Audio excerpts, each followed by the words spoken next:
Welcome to the Leverage Advantage show, where we share with you the best ways to generate the most income with the least effort. Today we have with us Chris Widener, and he's a much sought after international speaker who covers network marketing on his website. He also has a system called the Invisible Profit System, which helps network marketers recruit. He also has several books on Amazon and has personally been mentored by Jim Rohn. He's also a successful businessman, author, and television host. Chris has authored over 450 articles and 17 books, including a New York Times and Wall Street Journal bestseller, The Angel Inside. He has produced over 85 CDs and DVDs on leadership, motivation, and success. Chris is the past host of the national TV show Made for Success, and he previously co-hosted True Performance with Zig Ziglar. He was also a past writer for Success Magazine.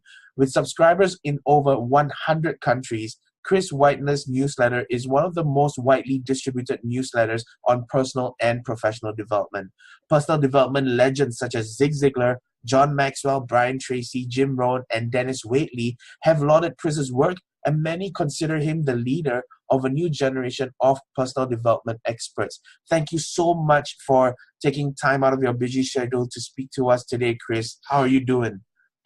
I'm doing great. Thank you for having me. I always appreciate the opportunity to share some ideas that can help people lead a successful life. So thanks for having me on. What are you doing now, and who do you help? Well, I help anybody who wants some help. I'm willing to help them. You know, I write books. I've written 17 books, as you mentioned. I give speeches all around the world. I have online learning programs. I have a personal coaching program where I have about 10 clients at any given time where I work with them one-on-one. Some are corporate executives, some are network marketers, some are small business people, just anybody that wants to improve their life, usually under the broad umbrella of success and motivation and leadership and influence and, you know, establishing their goals and being accountable. But, you know, that's what I do. I take the things that I've learned and the things that I've, learned from other people, as well as the things that I've learned in my own life, as well as those universal truths of success. And I pass them along to other people to, you know, cut their learning curve down so they can become as successful as they can in as short a period of time as they can. Awesome. And tell me, how did you get into this? Like, tell us a little bit about your past and how you got to where you are today. Sure. I had a really crazy upbringing. My dad died when I was 4. We ended up living, before he died, we were living in a big mansion. He was severely underinsured. So we went from living in this big, beautiful house in the country club to living in a small little 2-bedroom condominium. And it sort of spiraled down from there. I lived in 28 homes, went to 11 different schools. I was shipped off to live with relatives twice. I started drugs in the 5th, 6th grade. I made my money gambling at the horse track when I was in 6th, 7th, 8th grade. Really just going in the wrong direction. And then right before I graduated from high school, I realized, you know, I'm not going in the right direction here. I had a 2.2 grade point average, which put me in the half, as Zig Ziglar would say, it put me in the half of the class that made the top half possible. And so I made a decision about changing my life and went to college, barely got myself into college. As soon as I got out of college, I started speaking to youth groups and summer camps and, you know, junior highs, high schools, colleges, because people wanted to know how I changed my life and what it was like growing up in sort of those tumultuous situations, and then, beginning to achieve success and getting on the right course. So I started out as a youth speaker. And then as I got older, I started changing and transitioning more into adult speaking. And I started a publishing company called American Community Business Network. We changed that to Made for Success. We ended up selling probably 50,000 audio programs a month through Costco and Sam's Club, which are big warehouse stores of personal development programs. I got online probably 1996, 97, built an email list of well over 6 figures and wrote my first book. Then I got asked to ghostwrite for John Maxwell. So I spent about a year and a half writing John Maxwell's articles for him. And then I got a phone call from Jim Rohn, and Jim asked me to come and do some writing with him. I ended up writing the Jim Rohn 1-year success plan, which is a 1-year personal development program. And then co-wrote his last book, which is called The 12 Pillars. and from there ended up with a TV show of my own, and then Zig Ziglar asked me to co-host his TV show, and so it's been a 30-year trek going from a kid who barely got out of high school to a guy who has sold millions of copies of books and spoken all over the world, including Singapore, where you are. I gave a speech in Singapore once, but man, China, Russia, Singapore, Egypt, Spain, Germany, Australia, 46 of the 50 United States, and have helped millions and millions of people understand that anybody can do anything they want to if they just set their mind to it and establish goals and discipline themselves to reach those goals. That's awesome. I love that story, and I think one of the for a lot of the successful people that I've met, I think a lot of them have that defining moment. And what was that turning point for you? What was that epiphany moment for you? Well, I was spending the night at my best friend's house, and he happened to also be my biggest pot smoking buddy. And so we, yeah, I've come a long way, believe me. It was a Saturday night. We spent the night. We probably got high the night before. And the next morning was a Sunday morning, and his mom, who was about 5 feet tall, barged through the door, and she said, "All right, get up. We're going to Sunday school." Well, I had no idea what Sunday school was. I literally had no idea what it was. I thought school was Monday through Friday. I have no idea what Sunday school is.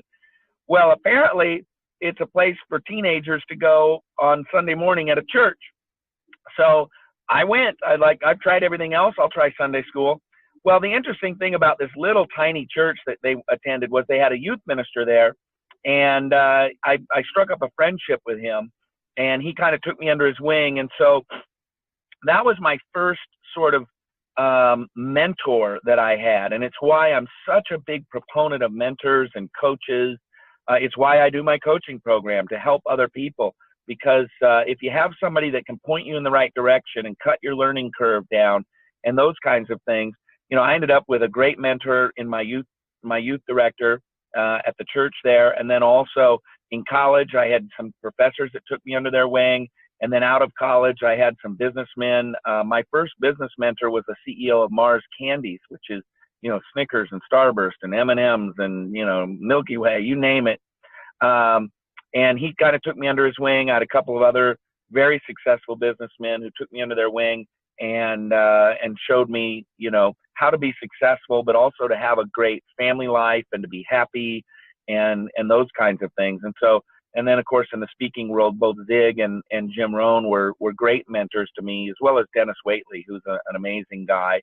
And so the turning point really was getting a mentor, getting someone who could kick me in the butt when I needed a kick in the butt, and could encourage me when I needed to be encouraged, and forgive me when I needed to be forgiven, and just all those kinds of things that a coach and a mentor can do for someone. That's awesome. I think not enough people understand the value of having a mentor, somebody that's been there and done that, showing them exactly what to do and what not to do.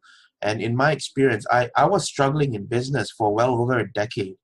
And then, I met my mentor. And my mentor is younger than me, but he's built multi-million-dollar businesses online. And we did a project together, and in 2.5 weeks, we made about $46,000 together. And then that evening, he told me, he said, "You know what? You've built a 6-figure business, and quite frankly, you need to be doing $500,000, $750,000 a year, or even $1 million." And here's what my partner and I told him, is that, I fully agree with you. We need to be doing those numbers, but we don't know how. And he said, "You know what? I've done that many times before, and I can show you exactly what you need to do to get there. But it's going to cost you. It's going to cost you $60,000. And I'm thinking to myself, now this guy makes multiple millions of dollars a year, and why does he need $60,000 from me? And then he explained it. If you're not going to sacrifice anything to learn from me, then you're not going to be motivated to do anything. And at that time, clearly, we didn't have $60,000, but we, as a businessman would, we said, I'll pay you $60,000 over 12 months, so $5,000 a month, and that is something that we could do. And for me, that was the best investment that I've ever made, because, within 3 months we did 250,000. Within 12 months we did 500. And without a mentor to show me exactly what to do and what not to do, I wouldn't have been able to do it. And I think a lot of people understate the value of having that somebody to show them what to do. So, thanks so much for that, man. What are some of the biggest challenges that you've had to overcome to get to where you are now? Well, I think the first thing, was just my childhood. I had a mother who did her best, but was not very equipped to be a good mother. She had to ship me off to live with relatives a couple times, once in the third grade and once in the fourth grade, once in the ninth grade. I took a lot of beatings growing up. So just overcoming the tapes that play in your head that tell you you're not worthy, and, a lot of those things. And then, of course, in life, there's been lots of obstacles. I always say the difference between a successful person and an unsuccessful person is not the absence of obstacles, but the presence of perseverance. Because, Jesus said, in this world, you'll have trouble. And that's about as truthful of a statement as you're ever going to hear. Doesn't matter who you are. In this world, you'll have trouble. Look, we just had the hurricane, right? And Richard Branson, Necker Island, big, beautiful, estate. Who knows how much that's even worth? 100 million, 200 million, completely destroyed. Well, he's got money and he can afford it. I'm sure he has insurance and all that, but that's still trouble. That's still painful. That's still hurtful. It's going to take years of his life overseeing the reconstruction of that. So being wealthy and successful doesn't keep you from the troubles that happen in this world. So whether it's business failures, I've had lots of business successes and I've had a couple failures. I've made millions and millions of dollars and I've lost some millions of dollars. And that's just part of life and it's part of business. And, so I've had to overcome a lot of things. They might be different than the things that the people who are listening to this podcast have had to overcome, but everybody has to overcome. And the difference between successful people and unsuccessful people is not the absence of obstacles, but it's the presence of perseverance in the midst of the obstacles, continuing on and continuing to persevere and continuing to press towards your Thank you so much. That's very powerful. What's one big tip or advice for the listeners when it comes to creating leverage in their business?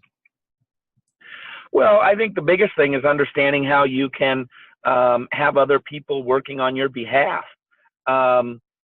Whether it's a traditional business. I don't know if you've seen the movie The Founder. Have you seen the movie The Founder about Ray Kroc and the starting of McDonald's? It's highly recommended, but I haven't gotten around to watching it yet. Yeah, you got to see. He was the first guy to really figure that out. Here were these two guys, the McDonald's brothers, and they wanted to keep their own one little store. And they were working their tails off and, 6 a.m. till 10 o'clock at night. They had no leverage whatsoever. And it took Ray Kroc, who came in as sort of a consultant at first and then, a partner. And he was the one who realized that they could leverage this through franchising and automated systems and things like that. So, in a traditional business, that's one way to leverage. So, eventually the McDonald's brothers were out and Ray Kroc owned the whole thing. But Ray Kroc wasn't getting up every day and making hamburgers and cutting pickles up for the hamburgers. He ended up with, 1 million employees all over the world as the largest or one of the largest franchises in the world, with a brand that was recognized all over. In network marketing, I have a friend of mine who was selling $25,000 a month worth of his own personal volume. So he was selling $25,000 of product a month. And the owner of the company pulled him aside and he said, "How much do you make on $25,000 in personal volume?" And he said, "I make $12,000 a month." And he said, "Well, how would you like to make $100,000 a month?" And he said, "Great. I'd love to make but I just don't think I could sell $200,000 a month in personal volume." And he said, "Well, let me tell you how to make $100,000 a month. First, stop selling $25,000 a month." And he said, "Well, how much should I sell then?" He said, $2,500 a month. And he said, "Well, I don't get it." He was a young kid at the time. "I don't get it. If I'm selling $25,000, I'm making $12,000. How will I make $100,000 if I sell $2,500? He says, just teach enough other people how to sell 2,500. And then you don't have to be, busting your tail selling 25,000. Get to 2,500, back it up, and in the time you were spending to sell 25,000, instead teach a whole bunch of other people to sell $2,500 a month. And that was the turning point for him. And over the course of his career, he made $150 million in network marketing. He was making $1 million a month at one point, and he was making another $1 million a month in tools and things that he was selling, systems to his downline. So that's what leverage is about. Leverage is about finding a way to do something when you aren't personally involved. And, a leveraged income that I have is royalties. Every single month I get royalties. I write a book once and it pays me forever. The Jim Rohn 1-year program, I wrote the Jim Rohn 1-year program from October 2002 to September 2003. So 14 years ago, I wrote the Jim Rohn 1-year program, and still to this day, Success Partners sends me a check every single month. And I haven't even hit a keyboard, one single letter on a keyboard in 14 years on that, and I still get paid every single month on it. So that's leverage income. Any sort of way that you can do something once and get paid on it forever, or figure out a way to have other people working on your behalf. Oh, those are some awesome golden nuggets, Chris.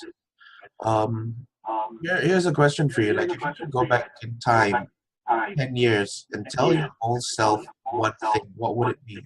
And maybe 10 years might not be far enough. Well, what if it was 20 years? What would I give myself as some advice? Yeah, what would you give your past self, like maybe 10 years ago? What advice would you give Chris 10 years ago? I would say, don't worry. Everything's going to turn out all right. Like I was mentioning before, hard times happen. And back in 2007, in 2004, I bought my dream home.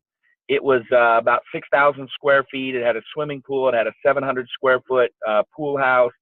It was on 10 acres with a half a mile of riverfront. It was right on the river. It had an 1,800 bottle wine cellar. The circular driveway was about a quarter mile around.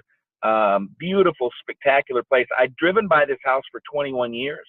And every time, the front gate was 500 feet long, and it was brick pillars with wrought iron fencing in between, with big double, the big double gates that swing open. And I drove by it for 21 years until I finally bought it. From 17, when I first saw it, I bought it at 38. And within 3 years, the property was collapsing into the river. And, it was a disaster. And, of course, it created a big financial burden because, of course, insurance didn't cover anything. We ended up suing the county because the county had done some things. And I spent $1 million just on the lawsuit. It was just a total disaster in almost every way. And, when you go through those kinds of things, whether it's business or, whatever your problems are, time has a way of getting you back. And if you spend a ton of time in the middle of it worrying and fretting and wondering how life's going to turn out, but you know what? Here I am now, 10 years later, basically, call it 10 years later, and life goes on, and I'm still helping people. I'm writing books, I'm speaking, and things are good. I just started what I think will become my biggest business I've ever started. It was actually my son's idea, and we got a very significant investment from some investors, and I honestly believe that my 20% of this business in 5 years is going to be worth $100 million. And so, life goes on, and good things can still happen. You just got to not spend your time worrying and fretting and beating yourself up. Just put one foot in front of the other and let time take its course, and continue to do good, continue to contribute to the world, and you'll find that the hardships pass, and you can find yourself in a really good spot again. Awesome. We're at the part of the show where I ask you some quick questions. It's really quick, right? Okay. What's the best advice you've ever received? Best advice I ever received was be a voice, not an echo. And I received that when I was just a young man. I was probably 23, and somebody said, be a voice, not an echo. And it's one of the things that I find amongst a lot of speakers now, in the world. They're just saying what somebody else said. They're just echoing what somebody else said. They're not doing the deep thinking to come up with something on their own or their own life lessons. I mean, I think it's okay to quote people, and I quote people. I quote Zig and I quote Jim, but I'm astonished, having worked so closely with Jim and knowing his material so well, I'm astonished at how many people just quote Jim Rohn but don't even give him credit. They say it like it's theirs, and they're some wise, person or whatever, but they are just echoes. They're not a voice. And I've always wanted to be a voice. I've always wanted to speak my mind and the things that I'm learning, rather than just echoing what everybody else is saying. Awesome. And what is one personal habit that you believe contributes, or strongly believe contributes, to your success? Do it now. By far and away, do it now. Don't put it off. Don't wait until tomorrow. If something can be done now, do it now.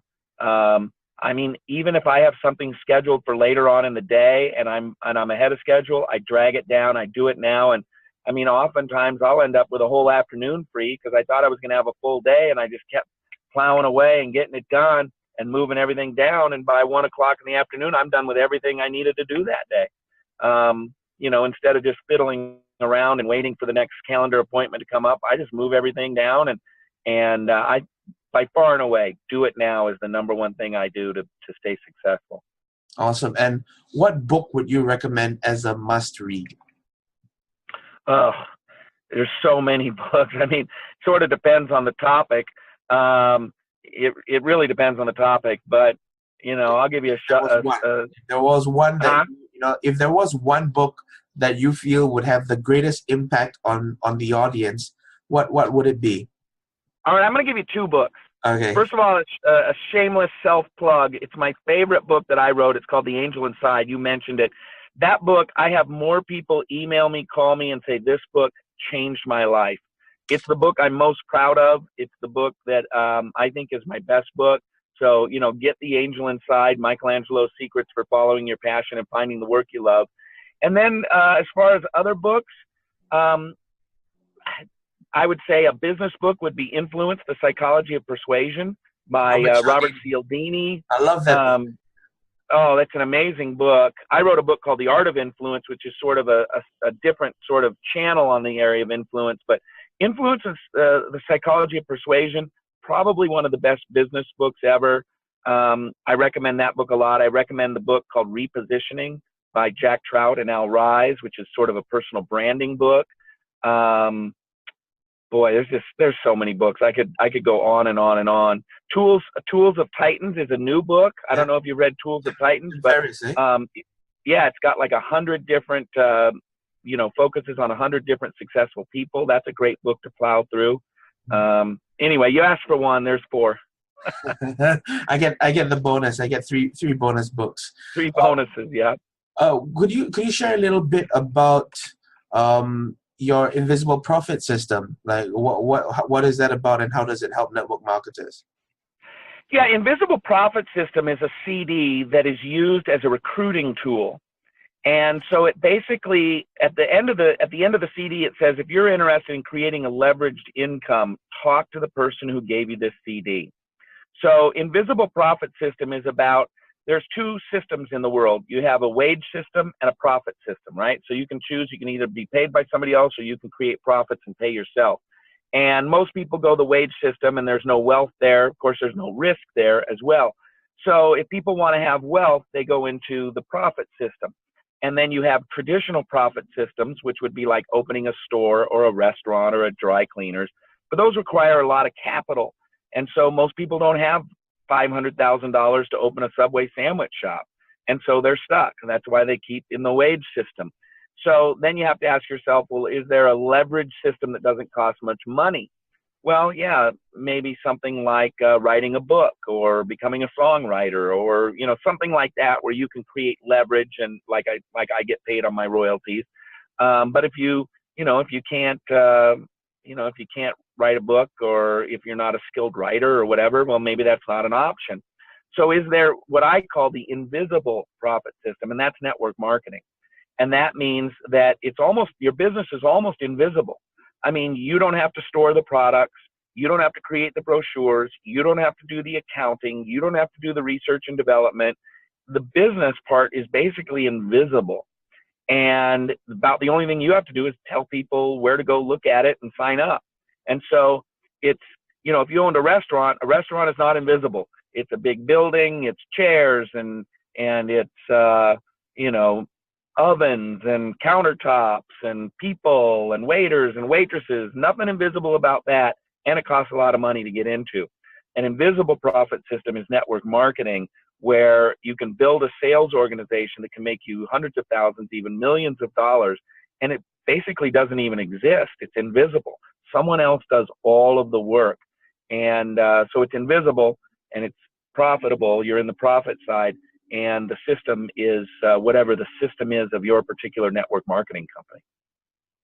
All right. Thanks a lot, Chris. So this is the final question. If you had 30 seconds left to live, what piece of advice would you give? Live to leave a legacy. People want to be remembered as being a loving person.